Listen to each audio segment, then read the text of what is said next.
and we try to gather all of the highlights. Ladies and gentlemen, let's go camping, shall we? Hell yeah. Tone Diggs, let's go camping. Let's go camping, brother. Let's start Santa Clara.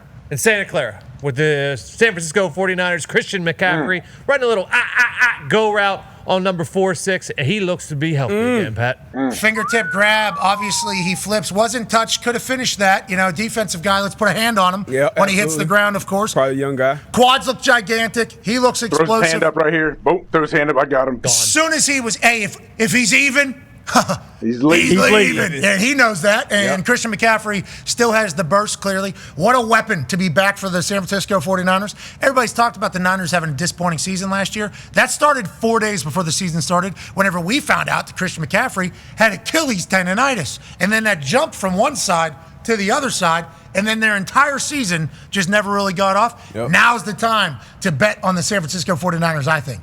Seeing that, great to see CMC back in full form. Absolutely. Now, banged up at the wide receiver position, but if you have 23 healthy along that offensive line and then their big money quarterback, they are in a good position to succeed. So, 2-3 making plays at a beautiful sight for 49er fans. Big money tight end as well. Obviously, George gets paid this offseason. Go ahead, Tone. Yeah, let's head to Giants camp where we saw a full moon. We've seen a lot of full moons. That's Russ Wilson and the classic moon ball to Malik Neighbors, who Strike said is having the camp of all camps. And then what? This is the best. This is the best. What is that? Hey.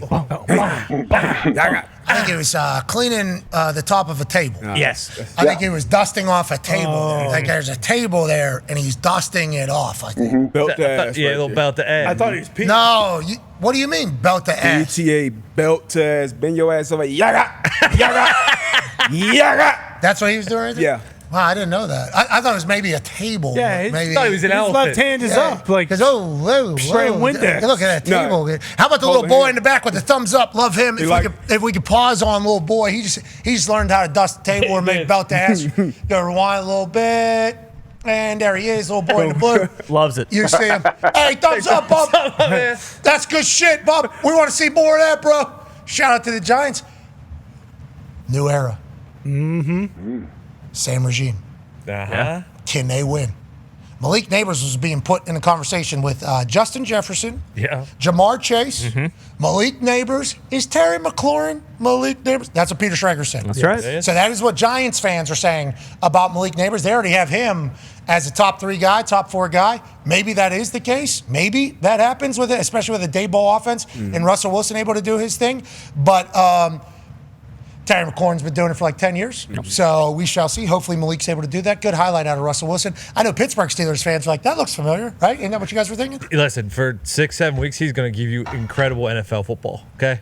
And then, stuff happens. Let's head up to Cleveland. We got Joe Flacco. Look like that a little bit of an 11-on-11 drill here. Carson Schlesinger, the first pick in the second round, little rookie-on-rookie crime to Dylan Sampson. I don't know if this is a thud drill because it looked he didn't even think about rapping there. Puts Dylan Sampson on his ass. AJ, what do you think about that one, pal? I thought this is a beautiful play. Watch him scrape over the top. And even if this isn't full stuff, also credit to 4-3, the safety coming down and boxing this pulling line. Look at him. He's going down. He doesn't even blink for a second. That guy bounces back 2 yards, AJ, and he's on the right side, on the right shoulder. He forces that right into him. That's great. Absolutely. Hey, that's good fit there. I think that's what people call that. That's great team defense right there. That's how you play to your leverage. You know where your help's at. And look, all you need is a shoulder. That's all I got to give you is my shoulder. I'm going to knock you back right here at the line of scrimmage. Beautiful play. That's what happens. You put on pads and you really start to see the guys that love ball and love contact. AJ, how come not everybody can thump? Because there's guys that are like known thumpers. Is it question. Is it the explosion of people? Like you, obviously hard hitter, but there's some guys that are the same size as you, same speed as you, for whatever reason, aren't hard hitters. Like, I don't know if this guy's MO is he's a hard hitter, but there's a chance that like he has lightning in his pads. And there's just some guys on teams that everybody gives a heads up to. Like, hey, this guy's different. This guy hits different. What is it? I don't know. That's a good question, though. I've never really tried to put my finger on it. It's a mentality. Like, first it starts with a mentality. Some people are just like missiles, and they don't have any thoughts in their head of like repercussions. If I go run my skull directly into this pulling lineman, like all they know is I'm going to try to kill this dude and do my job. And they don't think about it. Some people, I think, they measure them a little bit and think, okay, I don't want to get hurt on this, or I don't want to hit this guy full speed. But it's also like a leverage thing. Size doesn't matter. We see guys that are small that are monster hitters. It's all about leverage and pad level, I feel like, coupled with the mentality. It's just, I don't know. Some people come out of the womb like that. They are just absolute killers. That's what I'm saying. I wonder if more guys are more explosive than others. First guy that comes to my mind is Buda Baker. Like, if you just saw him on the street, you wouldn't think, but he on the field is an absolute assassin. We know Bob Sanders was a guy, but he was built like he would knock you the fuck out. And then Cam Chancellor, he's a big guy built like, so it's Earl Thomas wasn't a huge dude, but he would come down and lay that hand. So I used to watch Clint Session. North and South. Bro, Quint, I used to watch film with Quint just to watch him kill people. Oh my God, that was Y2CJ year. Oh, CJ. Yeah. Chris Johnson or whatever. And third play, Clint Session, helmet right to Chris Johnson's helmet. I mean, I had a chance to hang out with Clint a lot for a couple years there, and he's hilarious. You need to understand that guy is absolutely hysterical. But like plan is like, hey, first quarter, one of these guys got to get one. And it's like that's a weapon to have on your team, because everybody on the other team is like, hey, this guy right here we need to have hands on this guy. We cannot let him free. And it was fun to watch him, but like, it feels like those guys, like, is this guy one of those guys? Also, I mean, he was a walk-on at UCLA. You go from a walk-on at UCLA to the first pick of the second round. You're also a guy that knows how to practice and knows how to, like, make splash plays to improve. That's probably a situation there where that helps and happens too. Another guy. Great for Cleveland that's happening. He better not touch Jerry Jeudy. I know that much. Yeah, well, Jerry Jeudy ain't worried about that. Yeah, exactly. He ain't getting touched. Jerry Jeudy just did a milk check real quick before we were even talking about that guy. Good. He said, excuse me. Another skill. Guys that can avoid big hits. Marvin Harrison, T.Y. Hilton, guys who can, little guys who usually play for a long time. Devontae, I think Devontae does a good job at it as well. AB did a great job at that.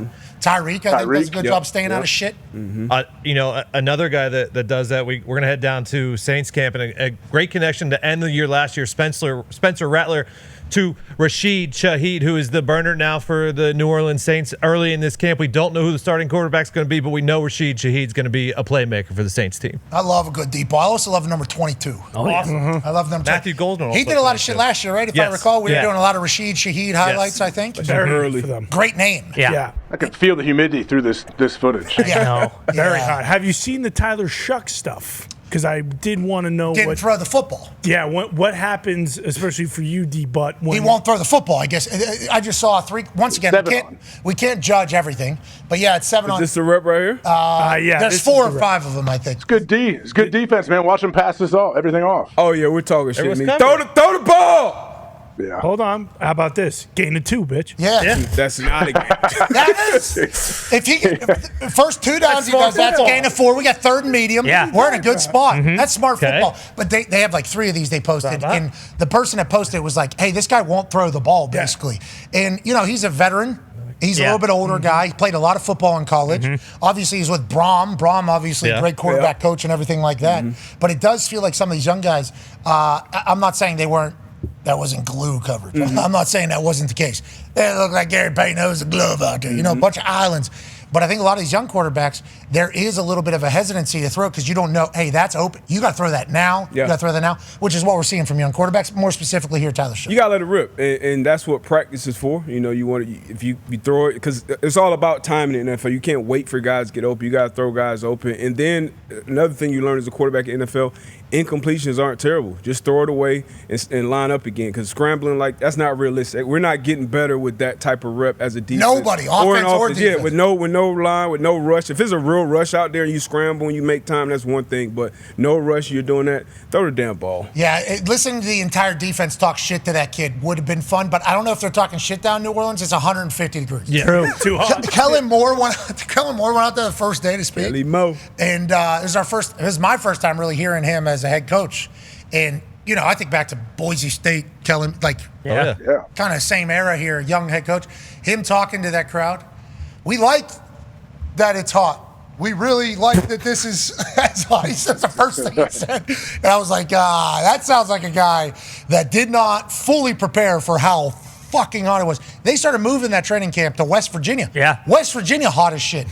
West Virginia, very hot, especially in the summer. They started getting out of there for how I couldn't imagine a training camp down in Louisiana. Arizona, we got Buckeye on Buckeye crime one-on-ones. We got Marvin Harrison Jr. We had Neighbors on earlier. This was his top 10 wide receiver draft pick from last season. He's looking buff. He's looking good. A big second season for Marvin Harrison Jr. probably coming here. A lot of shit being talked about Marv. Because how it went. I think Arizona Cardinals in general have underwhelmed a lot of people. I think they're primed for a big breakout year. And also, if we're going to stay in West Coast, hey, don't be scared of the Raiders. Listen, don't be scared to take the Raiders, I'm saying. You should be scared of the Raiders. Pete Carroll, I'll put a little pressure on the punt returners. We're not covering Dahn. We're not blocking. We're not doing the entire thing. These guys need to feel a little athleticism in their face. Let's see who's got it, who doesn't. This dude's 100 years old. Look at him. Proper leverage, get him the sideline. There's a white here that's returning in about a second, and he shakes the shit out of Pete Carroll. And I don't know how Pete didn't fall, right? Ooh. Did not fall. Okay.